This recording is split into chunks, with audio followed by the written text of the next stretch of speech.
Hello, I'm Dr. Aditi Goimawala Garg, a pediatric neurologist from Mumbai. In the subsequent videos, we will be delving in detail into the central nervous system examination of a child. A child in whom a neurological illness is suspected. A variety of tests are done depending on the age, maturity of the child. We need a systematic method so that any part of the examination is not missed. Disease processes in a particular region of the nervous system give rise to predictable and understandable changes in function.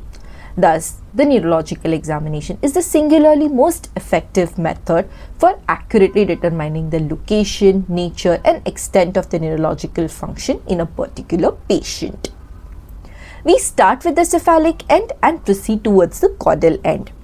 The functions of brain such as consciousness is examined first, whereas caudal examination such as the anal reflex should be examined at the last. The CNS examination is divided into higher functions which include the cognitive functions such as the level of consciousness, orientation, attention and concentration, intelligence and judgment, followed by general behavior and appearance, mood and content of thought. We'll examine speech differently in a different subsection to see if the child has dysphonia, dysarthria, dysprosody or dysphasia.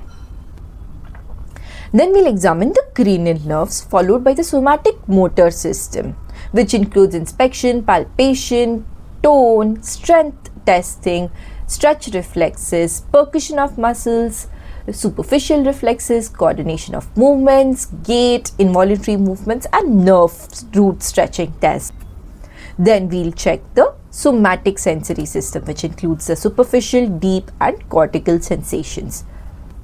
Then we'll examine the cerebellum, the autonomic nervous system, examination of the spine and cranium, signs of meningeal irritations, sign of increased intracranial tension, soft neurological signs and symptoms, and examination of the peripheral nervous system. Follow along for more videos.